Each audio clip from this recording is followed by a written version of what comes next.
আপনারা দেখছেন একুশে টেলিভিশন। বস্তিবাসীদের টিকাদান শুরু। সৌদি আরবের 15 লাখ ভ্যাকসিন সহায়তা। কোয়ারেন্টিনের শর্ত শিথিলের সম্ভাবনা।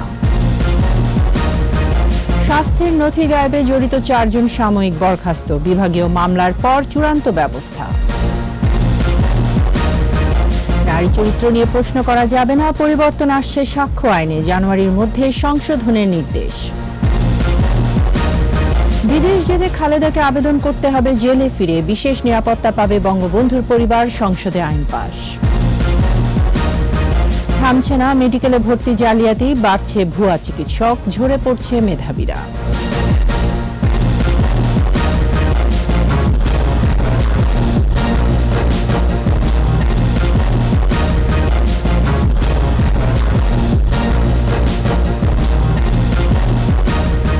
শুনছিলেন ফার্স্ট সিকিউরিটি ইসলামী ব্যাংক লিমিটেড সংবাদ শিরোনাম। আমন্ত্রণ রাত 11টার 21 সংবাদের সাথে আছি আমি তাইজিন রহমান।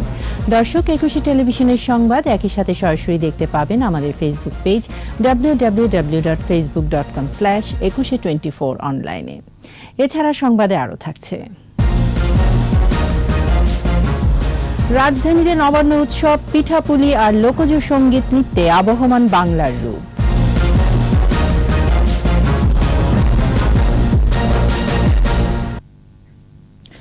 রাজধানীর কড়াইল বস্তিতে শুরু হয়েছে টিকাদান কর্মসূচি। 3 লাখ মানুষকে টিকা দেওয়ার কথা জানিয়েছে স্বাস্থ্য অধিদপ্তর। করোনা ভাইরাস প্রতিরোধে ধাপে ধাপে অন্য বস্তিতেও চলবে এই কার্যক্রম। স্মৃতি মণ্ডলের রিপোর্ট। মহাখালীর কড়াইল বস্তি। ভ্যাকসিনের জন্য সকাল থেকেই দীর্ঘ লাইনে অপেক্ষা নারী পুরুষ সকলের। খেটে খাওয়া দিনমজুর মানুষগুলোর গোড়দোড়ায় পৌঁছে গেছে টিকা কার্যক্রম। এই বস্তির অনেক বাসিন্দা আগেই টিকা নিয়েছেন। যারা বাকি আছেন তারা প্রথম ডোজ নিতে আসছেন স্বতঃস্ফূর্তভাবে। অপেক্ষা করে হইলো দেওয়া ভালো টিকাটা, এই জন্য অপেক্ষা করতে আসছি। যাতে অসুখ বিসুখ না হোক, এই কারণে করোনা যাতে না ধরে। টিকার আবেদন করছিলাম, বুঝছেন, সেই সিমটা আমার নষ্ট হয়ে যাওয়ার কারণে আমি ওইটার মেসেজ আসে নাই, এর কারণে আজকে দেওয়া হলো টিকাটা। এখন তো ভালোই লাগছে, টিকা দিতে কোনো সমস্যা হয়েছে নাকি, আগে তো সুযোগ পাই নাই, দিতে পারি নাই। কড়াইল বস্তিতে নির্ধারিত 7টি কেন্দ্রে 25টি বুথে স্পট নিবন্ধন করে টিকা নিতে পারছেন বাসিন্দারা। অ্যাস্ট্রাজেনেকার টিকায় চলছে কার্যক্রম। পাসপোর্ট রেজিস্ট্রেশন করে নিবন্ধন করছে, এনআইডি কার্ডের মাধ্যমে দেওয়া হচ্ছে। পাসপোর্ট জন্ম নিবন্ধন এগুলো আমাদের নিষেধ। এখানে মহিলাদের খুবই চাপ, ক্রাউডটা প্রচুর, কিন্তু আমরা সুষ্ঠুভাবে দিতে পারছি। সরকারের এমন উদ্যোগে খুশি বস্তির এসব মানুষ। টিকা যে আমরা দিছি, প্রধানমন্ত্রী যে আঙ্গরে দিয়েছে, এটা তো আমরা পাবো না, কোনো বেলায় পাইব না। এটা যে আমরা পাইয়া খুশি হইলাম। টিকা তো ভালো লাগছে, আমাকে প্রধানমন্ত্রী আমাকে টিকা দিছে, এটা আমরা ধন্যবাদ জানাই। আমাদের এখানে এসে দেওয়ার জন্য আমরা অনেক ভালো খুশি হয়েছি। 18 বছরের নিচে কাউকে টিকা দেয়া হচ্ছে না। পর্যায়ক্রমে অন্য বস্তিতেও দেয়া হবে করোনা টিকা। স্মৃতি মণ্ডল, একুশে টেলিভিশন, ঢাকা।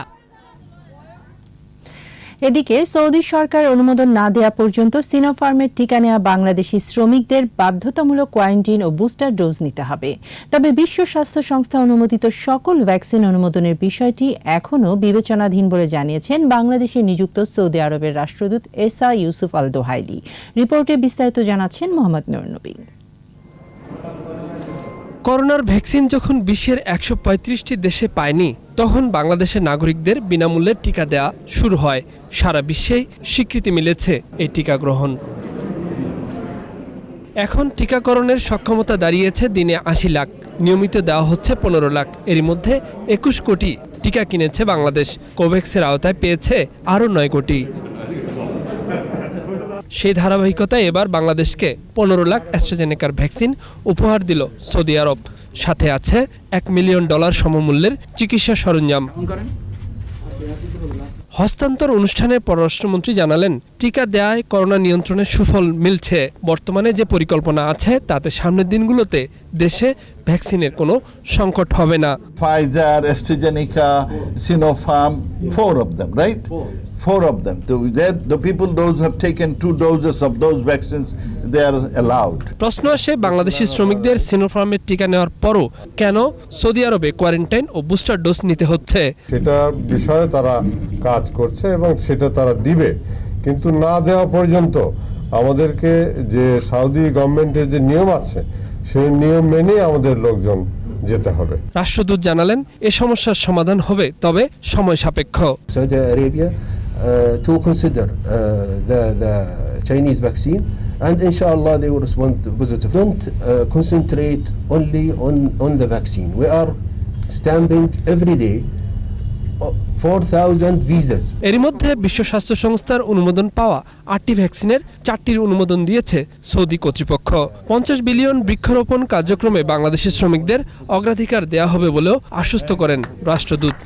ওকে, আসসালামু আলাইকুম। মোহাম্মদ নুরুন নবী, একুশে টেলিভিশন, ঢাকা। স্বাস্থ্য ও পরিবার কল্যাণ মন্ত্রণালয়ের 17টি গুরুত্বপূর্ণ নথি গায়েবের ঘটনায় প্রতিষ্ঠানটির 4 কর্মচারীকে সাময়িক বরখাস্ত করা হয়েছে। স্বাস্থ্য, শিক্ষা ও পরিবার কল্যাণ বিভাগের সচিব জানিয়েছেন, বিভাগীয় মামলার রায়ের পর এদের বিষয়ে চূড়ান্ত সিদ্ধান্ত নেওয়া হবে। মাহমুদ হাসানের রিপোর্ট।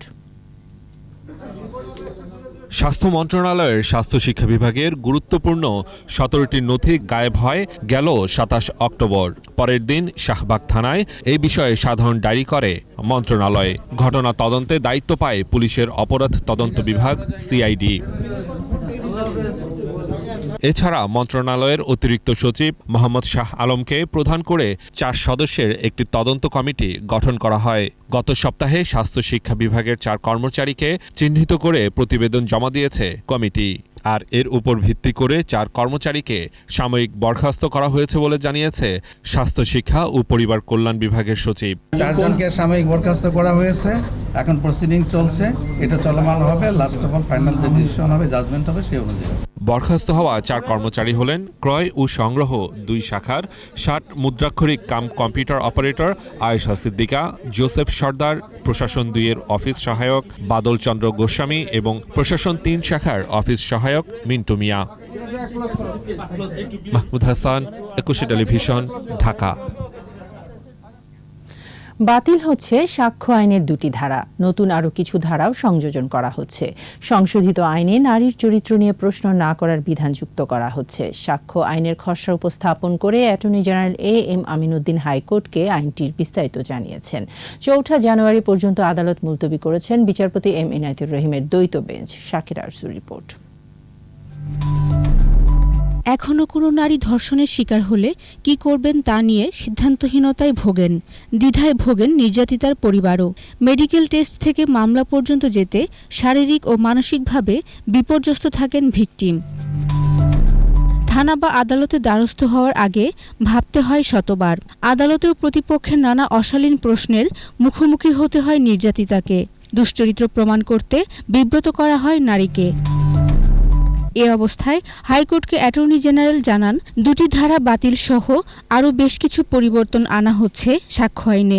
এভিডেন্স অ্যাক্টের যে খসড়া যেটা রেডি করেছেন, সেখানে আরও কতগুলো ধারাকে অ্যামেন্ড করা হচ্ছে, কতগুলো ধারা নতুন প্রতিস্থাপন করা হচ্ছে এবং কিছু ধারাকে নতুনভাবে এখানে সংযোগ করা হচ্ছে।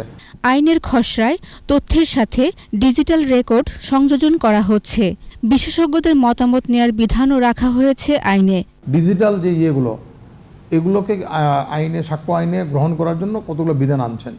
সেই ক্ষেত্রে একটু হচ্ছে যে এটা ডিজিটাল, এটা কী হবে, রেকর্ডটা কী হবে, কী ওই হবে, এইগুলো এখানে আছে। যারা এই রায় লেখেন তারা যদি রায় কথাগুলো লিখছেন, এগুলো করছেন, ওনারা রেন্ট্রি মামলার ঘটনা নিয়েই প্রশ্নটা অবতারণা করেন যে ওই রায়ে অনেক কিছু শব্দ আছে যেটা একজন নারীর জন্য মানে ঠিক শোভনীয় না। বা সম্প্রতি একটি ধর্ষণ মামলার রায়ে আসামিরা খালাস পাওয়ায় সাক্ষ্য আইনের এই ধারা 2টি বাতিল চেয়ে হাইকোর্টে রিট দায়ের হয়। হাইকোর্ট থেকে বলা হলো যে আগামী 4 জানুয়ারিতে এই বিষয়টা ওনারা আবার দেখবেন। তখন পর্যন্ত এই পিটিশনের শুনানিটা মুলতবি করা হয়েছে এবং 4 জানুয়ারিতে সরকার পক্ষ থেকে এসে জানানো হবে যে এই সংশোধনীটা ইতিমধ্যে পাশ হয়ে গেছে নাকি এই ব্যাপারে কি অগ্রগতি হয়েছে।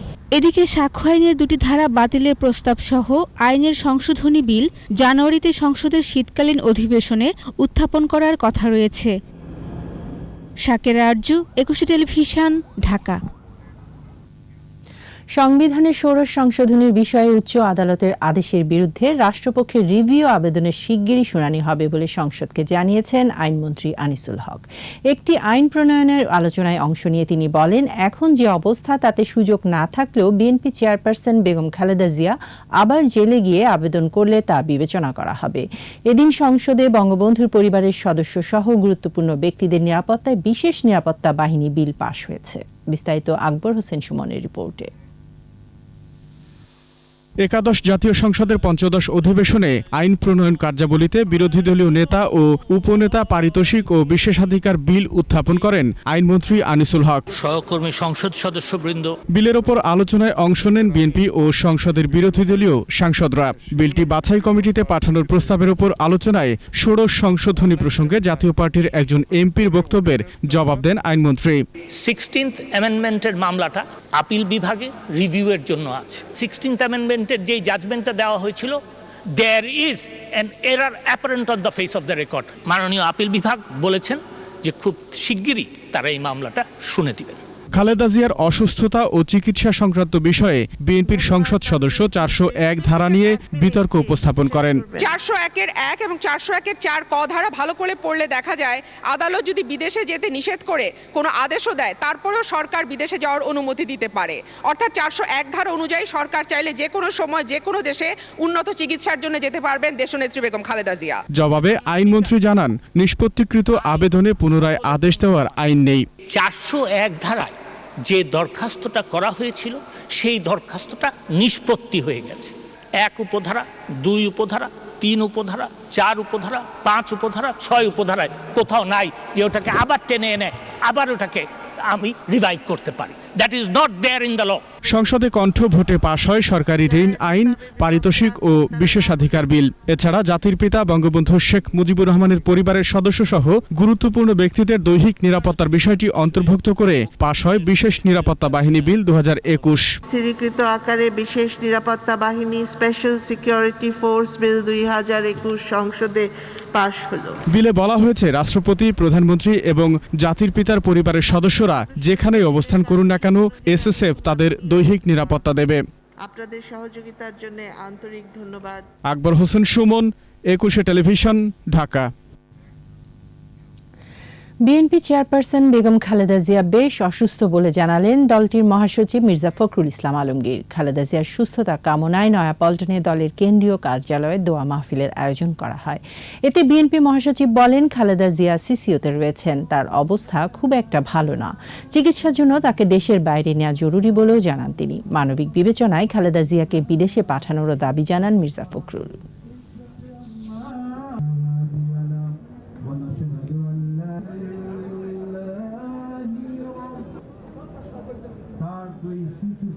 দেশনেত্রী বেগম খালেদা জিয়া অত্যন্ত অসুস্থ, অনেক বেশি অসুস্থ। আমি ঠিক আপনাদেরকে বলে বোঝাতে পারবো না যে গতকাল প্রথম তিনি সিসিইউতে তার বেড থেকে রত হাতে তিনি চেয়ারে বসেছেন এবং অত্যন্ত দুর্বল অবস্থায় আছে। থেমে নেই মেডিকেল কলেজে ভর্তি জালিয়াতি। ভুয়া ডাক্তারদের কেউ কেউ সনদ নিয়ে পাড়ি জমাচ্ছে দেশের বাইরে। এভাবে চলতে থাকলে নকল ডাক্তারদের ভিড়ে হারিয়ে যাবেন প্রকৃত মেধাবীরা। আরও জানাচ্ছেন অখিল পোদ্দার। একজন ভুয়া চিকিৎসক দিলারা বেগম পাশ না করেই এমবিবিএস ভর্তি হয়েছিলেন বরিশাল মেডিকেল কলেজে।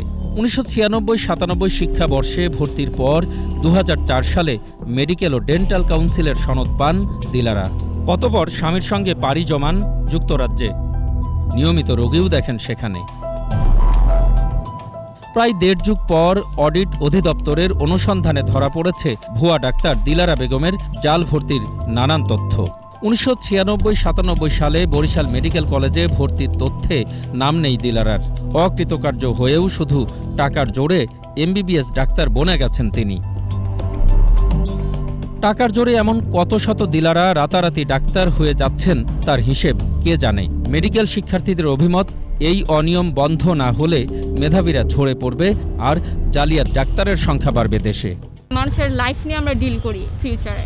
সো এখানে যদি জেনিউন মেধাবীরা না আসে, সেই ক্ষেত্রে ফিউচারে গিয়ে আসলে সাধারণ মানুষের প্রপার ট্রিটমেন্টটা পাবে না। একদল দেখা যায় কোশ্চেন জালিয়াতি করে অথবা কোশ্চেন ফাঁস করে অনেকে চান্স পায় ভালো ভালো মেডিকেলে। এক্ষেত্রে দেখা যাচ্ছে যে যারা মেধাবী স্টুডেন্ট, অ্যাকচুয়াল যারা মেধাবী স্টুডেন্ট তারা কিন্তু চান্স পায় না। প্রত্যেক ইয়ারে যে ডক্টর বের হচ্ছে তাদের যারা কোশ্চেন ফাঁস করে যারা চান্স পাইছে তারা কিন্তু একজন ভালো ডাক্তার হয়ে বের হতে পারবে না ম্যাক্সিমামই। মেডিকেলে যখন তারা পাশ করে যাবে, স্বাস্থ্য সেক্টরকে কি দিতে পারছি? এখানে কিন্তু আমরা কোয়ালিটি সম্পন্ন ডাক্তার পাচ্ছি না। সবাই মিলে যদি আমরা এই জিনিসটাকে প্রোটেস্ট করতে পারি, এই জায়গায় যদি আমরা স্বচ্ছতার জায়গা রাখতে পারি এবং সমাজটাও সুন্দর হবে, স্বচ্ছতা থাকবে। বিশেষজ্ঞরা বলছেন প্রতি বছরই ভর্তি জালিয়াতির অভিযোগ শোনা যায়, আটকও হয় কেউ কেউ, কিন্তু বন্ধ হয়নি ভুয়া ভর্তির প্রক্রিয়া। প্রশ্নপত্র ফাঁস হয়ে যাচ্ছে এবং মেধাবীরা বাদ পড়ে যাচ্ছেন, যাদের যোগ্যতা নেই তারা অন্য কোনো চোরাই পথে এখানে ঢুকে যাচ্ছে।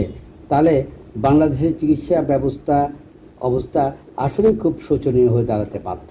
বিশেষজ্ঞদের অভিমত, জাল ভর্তি চক্রের মূল উৎপাটন না করলে একসময় দেশ ভরে যাবে ভুয়া ডাক্তারে। যখন ডাক্তারের সংখ্যা অত্যন্ত অপ্রতুল, সেখানে একজন মেধাবী এবং যোগ্য ডাক্তার প্রত্যেকটা উপজেলাতেই দরকার। তা না হলে গ্রাম বাংলার মানুষকে বাঁচিয়ে রাখা যাবে না। অখিল পোদ্দার, 21 টেলিভিশন, ঢাকা। নিচ্ছি সংবাদ বিরতির পর যা থাকবে। ই কমার্স প্রতিষ্ঠানের কাছে লাখ লাখ মানুষের ব্যক্তিগত তথ্য, সাইবার ঝুঁকির আশঙ্কা পুলিশ প্রধানের। মতিহারের সবুজ চত্বরে চিরনিদ্রায় হাসান আজিজুল হক, শহীদ মিনারে শেষ শ্রদ্ধায় মানুষের ঢল। আবারও আমন্ত্রণ রাত 11টার 21 সংবাদে। বিভিন্ন ই কমার্স প্রতিষ্ঠানের কাছে লাখ লাখ মানুষের ব্যক্তিগত তথ্য আছে উল্লেখ করে সাইবার ঝুঁকির আশঙ্কা করেছেন আইজিপি ডক্টর বেনজির আহমেদ। সামাজিক যোগাযোগ মাধ্যম ব্যবহারের আগে ঝুঁকি ও নিরাপত্তা সম্পর্কে জানার পরামর্শ দেন তিনি। পুলিশ সাইবার সাপোর্ট ফর উইমেনের প্রথম বর্ষপূর্তি উপলক্ষে অনুষ্ঠানে তিনি এসব কথা জানান। দীপু শিকদারের রিপোর্ট। বিশ্বের সঙ্গে তাল মিলিয়ে সাইবার স্পেস ব্যবহারে বাংলাদেশ এগিয়েছে বহুদূর। দেশে ফেসবুক ব্যবহারকারীর সংখ্যা 4 কোটির উপরে, কিন্তু দিনে দিনে বাড়ছে সাইবার স্পেসে হয়রানির শিকার নারীর সংখ্যা। এই বাস্তবতা 2020 সালের 16 নভেম্বর যাত্রা শুরু করে police cyber support for women. Police সদর দপ্তরে এর প্রথম প্রতিষ্ঠা বার্ষিকীর আয়োজনে আইনি সহায়তা পাওয়া নারীরা তাদের অভিজ্ঞতা বিনিময় করেন। Police cyber support for women এত দ্রুত রেসপন্স করেছে, তারা যে অভিযুক্তকে গ্রেফতার করতে পেরেছে। প্রতিষ্ঠার পর থেকে 17,000 নারী এখানে অভিযোগ দায়ের করেছেন জানিয়ে পুলিশ প্রধান বলেন, সামাজিক যোগাযোগ মাধ্যম ব্যবহারে আরও সতর্ক হতে হবে। সেফটি এবং সিকিউরিটি মেজার্স কি আছে এটা না জেনে দয়া করে এই সোশ্যাল মিডিয়ার আননোন পৃথিবীতে ঝাঁপ দিয়ে পড়বেন না এবং প্রত্যেকেই কিন্তু ঝুঁকিতে থাকবেন। বিভিন্ন ই কমার্স প্রতিষ্ঠানের লোভনীয় অফার গ্রহণ করতে গিয়ে লাখ লাখ মানুষ এসব প্রতিষ্ঠানকে তাদের ব্যক্তিগত তথ্য দিয়ে দিয়েছে। হ্যাকাররা এর সুযোগ নিতে পারে বলেও সতর্ক করেন তিনি। এই সমস্ত ই কমার্স সাইটের কাছে এখন লক্ষ লক্ষ মানুষের লক্ষ লক্ষ ব্যক্তিগত তথ্য আছে। এখন চাইলে কিন্তু হ্যাকাররা বা থার্ড পার্টি এই সমস্ত ইনফরমেশন যদি কালেক্ট করতে পারে এবং আপনার বিরুদ্ধে ব্যবহার করতে পারে। সাইবার হয়রানির শিকার নারীদের ট্রমা কাটাতে নিয়মিত ও প্রাতিষ্ঠানিক কাউন্সিলিংয়ের উপর জোর দেন পুলিশ প্রধান। দীপু শিকদার, 21 টেলিভিশন, ঢাকা। থেমেই গেল আগুন পাখির ডানা ঝাপটানো। রাজশাহী বিশ্ববিদ্যালয়ের গ্রন্থাগারের পাশে চিরনিদ্রায় শায়িত হলেন প্রখ্যাত কথা সাহিত্যিক হাসান আজিজুল হক। এর আগে সর্বস্তরের মানুষের শেষ শ্রদ্ধার জন্য মরদেহ নেওয়া হয় বিশ্ববিদ্যালয়ের শহীদ মিনারে। হাসান আল মবিনের ক্যামেরায় রাজশাহী বিভাগের প্রতিনিধি বদরুল হাসান লিটনের রিপোর্ট, জানাচ্ছেন রত্না জামান। শোকে মুহ্যমান সবুজ মতিহার। বেলা 12টায় বরেণ্য কথাসাহিত্যিক ও শিক্ষক হাসান আজিজুল হকের মরদেহ নেওয়া হয় রাজশাহী বিশ্ববিদ্যালয় শহীদ মিনারে। রাষ্ট্রপতি ও প্রধানমন্ত্রীর পক্ষ থেকে শ্রদ্ধা নিবেদন করেন রাজশাহী জেলা প্রশাসক আব্দুল জলিল। পরে শ্রদ্ধা জানান রাজশাহী বিশ্ববিদ্যালয়ের উপাচার্য অধ্যাপক গোলাম সাব্বির সাত্তার। প্রিয় শিক্ষককে একে একে শ্রদ্ধা জানান সামাজিক, রাজনৈতিক, সাংস্কৃতিক এবং স্বেচ্ছাসেবী বিভিন্ন সংগঠনের নেতাকর্মীরা। এরপর কেন্দ্রীয় জামে মসজিদে জানাজা শেষে দুপুরের পর বিশ্ববিদ্যালয়ের গ্রন্থাগারের পাশে চিরনিদ্রায় শায়িত হন হাসান আজিজুল হক। লেখার মধ্য দিয়ে তিনি আজীবন মানুষের জীবন সংগ্রামের কথাই বলেছেন, বাড়িয়েছেন বাঙালির বোধের বৃত্ত। আমরা বিশ্বাস করি যে স্যার ওখানে থেকে আমাদের পরবর্তী প্রজন্ম, শুধু না যারা আছে উত্তর প্রজন্ম, তাদেরকে উনি প্রেরণা যোগাবেন। এখানে যে একটি সুশীল সংস্কৃতি চর্চা আছে রাজশাহী বিশ্ববিদ্যালয়ে, তাদের অবদান অসামান্য। আমাকে তিনি বলছিলেন ওরা যেন চর্চা বন্ধ না করে। কখনো কখনো আমরা তাকে সক্রেটিসের সাথে তুলনা করেছি। আমার মনে হয়েছে যে আমরা এই মানে বর্তমানকালে তিনি যেন একজন সক্রেটিস। অসাম্প্রদায়িক একটা রাষ্ট্র চেয়েছিলেন, এই জায়গায় আমাদের কাজ করতে হবে। তাহলে বলবো আমরা যে তার লড়াই আমরা চালিয়ে গেলাম এবং তার যে আদর্শ, সেই আদর্শকে আমরা বাঁচিয়ে রাখবো। সোমবার রাত 9:30টায় রাজশাহী বিশ্ববিদ্যালয়ের হাউজিং সোসাইটির নিজ বাসভবন উজানে বার্ধক্যজনিত কারণে মারা যান অধ্যাপক হাসান আজিজুল হক। রত্না সামান, 21 টেলিভিশন। বাংলা ভাষার অন্যতম প্রধান কথাসাহিত্যিক আগুন পাখি হাসান আজিজুল হক। জীবন সংগ্রামে লিপ্ত মানুষের কথকতা তার লেখার প্রধানতম অনুষঙ্গ। রাজনৈতিক দর্শন তার লেখায় প্রতিফলিত হয়েছে, তবে তার সাহিত্যকে মার্ক্সবাদের নামে কোনো প্রকোষ্ঠে আবদ্ধ করেননি। হাসান আজিজুল হকের চিরপ্রস্থানে শোককে বিহ্বল সাহিত্যাঙ্গন। আকবর হোসেন সুমনের রিপোর্ট।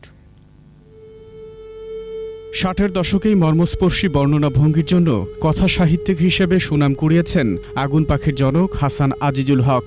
রাঢ় বঙ্গ তাঁর গল্পের পটভূমি। 1939 সালে পশ্চিমবঙ্গে বর্ধমান জেলার জব গ্রামে জন্মের পর বসবাস পূর্ব বাংলায়। ছাত্রাবস্থায় রাজনীতিতে জড়িয়ে নির্যাতিত হন পাকিস্তানি সেনাদের হাতে। রাজশাহী বিশ্ববিদ্যালয় থেকে দর্শনে স্নাতকোত্তর করে নিজ বিদ্যাপীঠেই অধ্যাপনা করে কাটিয়েছেন। শহীদ জননী জাহানারা ইমামের আন্দোলনে অন্যতম কাণ্ডারি ছিলেন হাসান। দায়িত্ব নিয়েছিলেন লেখক শিবির, সাংস্কৃতিক জোট সহ বহু গুরুত্বপূর্ণ সংগঠনের। ঔপন্যাসিক ও ছোট গল্পকার হিসেবে বাংলা সাহিত্যের বিশাল আঙিনায় অনন্য স্থান হাসান আজিজুল হকের। 2006 সালে লেখা প্রথম উপন্যাস আগুন পাখি অবিভক্ত বঙ্গের রাঢ় অঞ্চলের এক কালপর্বকে এঁকেছেন এই উপন্যাসে। মহামারী, অনাহার, অসাম্প্রদায়িক বিভাজন কিংবা দেশভাগের বিন্দুগুলোকে স্পর্শ করেছেন লেখার প্রতিটি স্তরে। রবীন্দ্রনাথের পরে বাংলা ছোট গল্পের সবচেয়ে বড় বাঁকবদল ঘটেছে তার হাতেই। রেখে গেছেন এক অনন্য পরম্পরা। শুধু সাহিত্য নয়, দর্শনের অধ্যাপক হাসান ক্লাসরুমেও ছিলেন অনন্য। অতলের আঁধি, অপ্রকাশের ভার আর কথা লেখার কথায় হাজির হয়েছেন রাজনৈতিক দর্শনের অধ্যাপক। 1970-এ বাংলা একাডেমি সাহিত্য পুরস্কার, 1999 সালে 21 পদক এবং 2019 সালে স্বাধীনতা পুরস্কার তার অদম্য সাহিত্যকর্মেরই স্বীকৃতি। আকবর হোসেন সুমন, 21 টেলিভিশন, ঢাকা।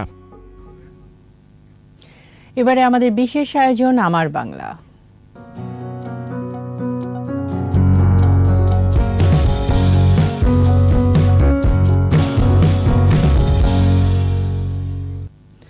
পার্বত্য অঞ্চলের নিপুণ শিল্পকর্ম কোমর তাঁত। পাহাড়িদের আর্থসামাজিক উন্নয়নে শিল্পটির সম্ভাবনা অপার।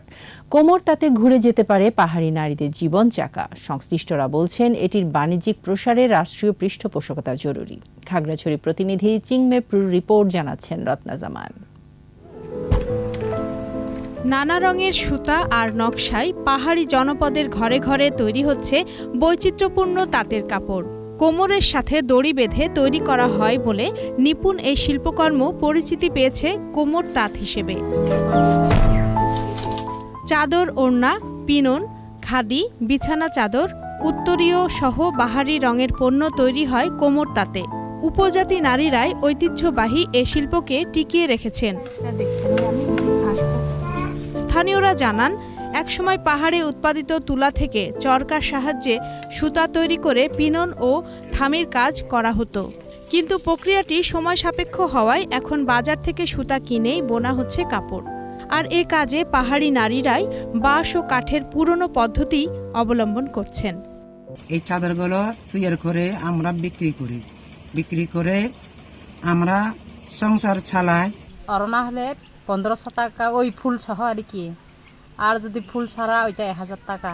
এখন এই শিল্পটা মনে হচ্ছে যে আসলে এটা আরও টিকে থাকবে বা এটা প্রসার লাভ করবে, যেহেতু আমাদের বাজার ব্যবস্থাপনায় এটা ভালো মানে একটা সম্ভাবনা সৃষ্টি হয়েছে। ঐতিহ্যবাহী কোমর তাঁতের উন্নয়ন ও বিকাশে নতুন প্রজন্মকে আগ্রহী করে তুলতে দরকার উপযুক্ত প্রশিক্ষণ। ইয়াং জেনারেশনকে এগিয়ে আসতে হবে, তাদেরকে ট্রেনিং দিয়ে অ্যাওয়ারনেস বিল্ড আপ করে তারা যেন এটা বোনা কাটার দিক দিয়ে মনোযোগ হয়। কোমর তাঁত পণ্যের বাণিজ্যিক প্রসার ঘটলে ভাগ্য বদলে যেতে পারে পাহাড়ি নারীদের, তাই সরকারি পৃষ্ঠপোষকতা চান সংশ্লিষ্টরা। রত্না সামান, 21 টেলিভিশন। নিচ্ছি সংবাদ বিরতি, যখন ফিরছি তখন থাকবে। মার্জিন ঋণ নীতিমালা পরিবর্তনের ইতিবাচক প্রভাব, ফের 7000 ছাড়ালো ডিএসির প্রধান সূচক। তাইওয়ান ইস্যুতে যুক্তরাষ্ট্রকে সতর্ক করল চীন, সংঘাতে না জড়াতে বাইডেন শি জিনপিং মতৈক্য। আবারও আমন্ত্রণ রাত 11টার 21 সংবাদে। গৃহস্থালী বর্জ্য থেকে বিদ্যুৎ উৎপাদনের পরিকল্পনা হাতে নিয়েছে ঢাকা উত্তর সিটি কর্পোরেশন। আগামী ফেব্রুয়ারিতে রাজধানীর আমিনবাজারে শুরু হবে প্রকল্প বাস্তবায়নের কাজ। প্রতিদিন উৎপাদন হবে 42.5 মেগাওয়াট বিদ্যুৎ। প্রকল্পটি বাস্তবায়নে চীনের একটি প্রতিষ্ঠানের সাথে চুক্তি হবে চলতি বছরেই। মাহমুদ হাসানের রিপোর্ট। গৃহস্থালী বর্জ্য, যার পরিকল্পিত ব্যবহারে রক্ষা পায় পরিবেশ, অর্থনীতিও হয় সমৃদ্ধ। বিশ্বের অনেক দেশ বর্জ্য থেকে তৈরি করছে বিদ্যুৎ। বাংলাদেশও এমন প্রকল্প হাতে নিয়েছে স্থানীয় সরকার মন্ত্রণালয়, যার বাস্তবায়ন শুরু হবে আগামী বছরের প্রথম দিকেই। উত্তর সিটি কর্পোরেশন এলাকায় প্রতিদিন প্রায় 3000 মেট্রিক টন বর্জ্য তৈরি হয়। এই বিপুল বর্জ্যের গন্ধে নাকাল নগরবাসী। ভোগান্তি থেকে ঢাকাবাসীকে রক্ষার পাশাপাশি বর্জ্যের অর্থনৈতিক ব্যবহার নিশ্চিত করার তাগিদ থেকেই সরকারের এই উদ্যোগ। ঢাকা উত্তরের সেটা বিদেশি বিনিয়োগকারীদের সাথে আগামী কয়েকদিনের মধ্যে চূড়ান্ত চুক্তি সম্পন্ন করা সম্ভব হবে, আর আশা করি তারা ফেব্রুয়ারি থেকে কাজ আরম্ভ করবে। উত্তর সিটির বর্জ্য ফেলা হচ্ছে আমিনবাজারের বিশাল ল্যান্ডফিল্ডে। সেখানেই হবে এই বিদ্যুৎ কেন্দ্র। 42.5 মেগাওয়াট উৎপাদন ক্ষমতার এই কেন্দ্রে প্রতিদিন ব্যবহৃত হবে 3000 মেট্রিক টন বর্জ্য। বিদেশি প্রতিষ্ঠানের সাথে চুক্তির প্রক্রিয়া প্রায় শেষ পর্যায়ে। চায়নার একটি কোম্পানির নাম হলো সিএমএসসি। এই সিএমএসসি কোম্পানির সাথে আমরা এমইউ করতে যাচ্ছি এবং বিদ্যুৎ বিভাগ কাজটি মূলত বাস্তবায়ন করবে এবং আমরা তাদেরকে জায়গা দিব। প্রকল্পের বাস্তবায়ন ব্যয় ও উৎপাদিত বিদ্যুতের ব্যবহারে সরকারের রয়েছে সুস্পষ্ট পরিকল্পনা। বর্জ্য থেকে বিদ্যুৎ উৎপাদন করার জন্য সক্ষমতা ইতিমধ্যে অর্জন করেছেন, তাদেরকে আমরা আহ্বান জানিয়েছি যে তারা যদি ইন্টারেস্টেড হয় তারা পুরো বিনিয়োগটা করবে, আর আমরা শুধুমাত্র বিদ্যুৎটা কিনে নেব। বিদ্যুৎ কেনার মাধ্যম দিয়ে তাদের বিনিয়োগকৃত অর্থ তারা উত্তোলন করবে। বিদ্যুৎ উৎপাদন শুরু হলে ঢাকা উত্তর সিটি কর্পোরেশন এলাকায় বিক্ষিপ্তভাবে পড়ে থাকবে না গৃহস্থালী বর্জ্য। নগরীয় হবে পরিচ্ছন্ন ও দুর্গন্ধমুক্ত। মাহমুদ হাসান, 21 টেলিভিশন, ঢাকা। এবার এসআইবিএল ব্যবসা বাণিজ্যের খবর।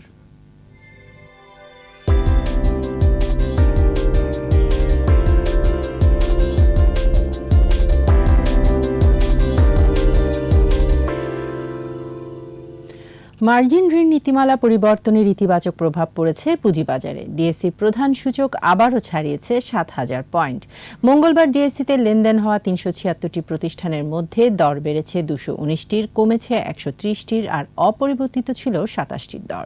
ডিএসসির প্রধান সূচক ডিএসসি এক্স 115 পয়েন্ট বেড়ে উঠে আসে 7056 পয়েন্টে, আর দিন শেষে ডিএসসিতে লেনদেনের পরিমাণ দাঁড়ায় 1491 কোটি 85 লাখ টাকা।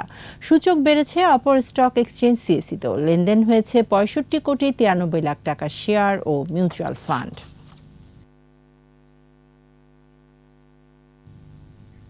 রাজধানীর উত্তরখানে চালু হলো সোশ্যাল ইসলামী ব্যাংকের ৯৬তম উপশাখা।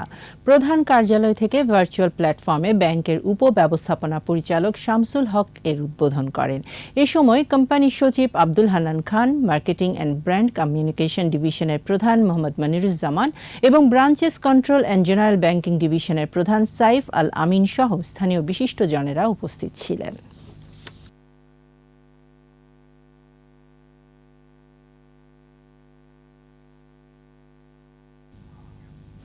শেষ করছি নবান্ন উৎসবের খবর দিয়ে। কৃষিভিত্তিক সভ্যতায় আদিকাল থেকে উদযাপন করা হয় নবান্ন উৎসব। অগ্রহায়ণ মাসে আমন ধান উঠলে কয়েকদিন ব্যাপী চলে এই উৎসব। গ্রামীণ এই উৎসব শহুরে মানুষের কাছে পরিচয় করিয়ে দিতে রাজধানীতে আয়োজন করা হয় এই উৎসবের। মফিউর রহমানের রিপোর্ট। হেমন্ত এলেই দিগন্তজোড়া ফসলের মাঠ ছেয়ে যায় হলুদ রঙে। শোভা দেখে আনন্দে নেচে ওঠে কৃষকের মন। অগ্রহায়ণে মাঠ জুড়ে ধান কাটার ধুম। এ সময় ব্যস্ত সময় কাটান কৃষাণীরা। ধান ভাঙার গান ভেসে বেড়ায় বাতাসে। ঢেকির তালে মুখর হয় বাড়ির আঙিনা। শুরু হয় গ্রাম্যবধূর নায়র, আত্মীয় স্বজনের দাওয়াত, পিঠা, পায়েস, মুড়ি, মুড়কি আর নতুন চালের ভাতের সুগন্ধে মৌমৌ চারিপাশ। খোলা জায়গায় বসে মেলা। বাংলার এই প্রাচীনতম উৎসবের সাথে খুব একটা পরিচিত নয় শহুরে মানুষ। তাই রাজধানীর শিল্পকলা একাডেমির চত্বরে এই আয়োজন। সূর্যের প্রথম প্রহরে নবান্নের উদ্বোধন করেন সংস্কৃতি প্রতিমন্ত্রী। এখন এই উৎসব গ্রামকে ছাড়িয়ে ইট পাথরের শহরে এসে হাজির হয়েছে। প্রত্যেকটি জায়গায় এখনই নবান্নের উৎসব হয়, পৌষ মেলা হয়। চিরায়ত বাংলার এ অনুষঙ্গের সাথে শহুরে মানুষের পরিচয় করিয়ে দেয়াই আয়োজনের মূল লক্ষ্য। এই প্রকৃতির সাথে একটি বন্ধন তৈরি করা আমাদের আধুনিক প্রজন্মদের সাথে নিয়ে, এবং এই যে সময়টা এসছে এটা কংক্রিটের জঙ্গলে সবাইকে জানান দেওয়া এবং বারবার কৃষকদের কাছে ফিরে যাওয়া। আয়োজনে ছিল বাংলার ঐতিহ্যবাহী পিঠাপুলি প্রদর্শনী ও বিক্রয় কেন্দ্র। শিল্পীদের কণ্ঠে উঠে আসে আবহমান বাংলার নানা সঙ্গীত।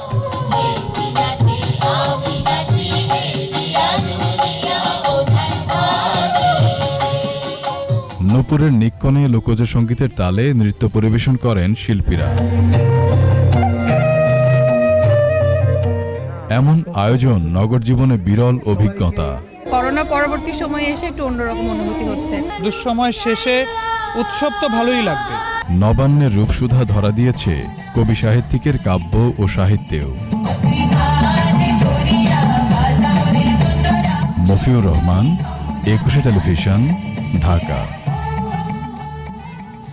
আর এরই সাথে শেষ করছি রাত 11টার 21 সংবাদ। যাবার আগে ফার্স্ট সিকিউরিটি ইসলামী ব্যাংক লিমিটেড সংবাদ শিরোনামগুলো জানিয়ে দিচ্ছি আরও একবার। বস্তিবাসীদের টিকাদান শুরু। সৌদি আরবের 15 লাখ ভ্যাকসিন সহায়তা। কোয়ারেন্টিনের শর্ত শিথিলের সম্ভাবনা। স্বাস্থ্যের নথি গায়েবে জড়িত 4 জন সাময়িক বরখাস্ত। বিভাগীয় মামলার পর চূড়ান্ত ব্যবস্থা। নারী চরিত্র নিয়ে প্রশ্ন করা যাবে না। পরিবর্তন আসছে সাক্ষ্য আইনে। জানুয়ারির মধ্যে সংশোধনের নির্দেশ। বিদেশ যেতে খালেদাকে আবেদন করতে হবে জেলে ফিরে। বিশেষ নিরাপত্তা পাবে বঙ্গবন্ধুর পরিবার। সংসদে আইন পাস। থামছে না মেডিকেলে ভর্তি জালিয়াতি। বাড়ছে ভুয়া চিকিৎসক। ঝরে পড়ছে মেধাবীরা।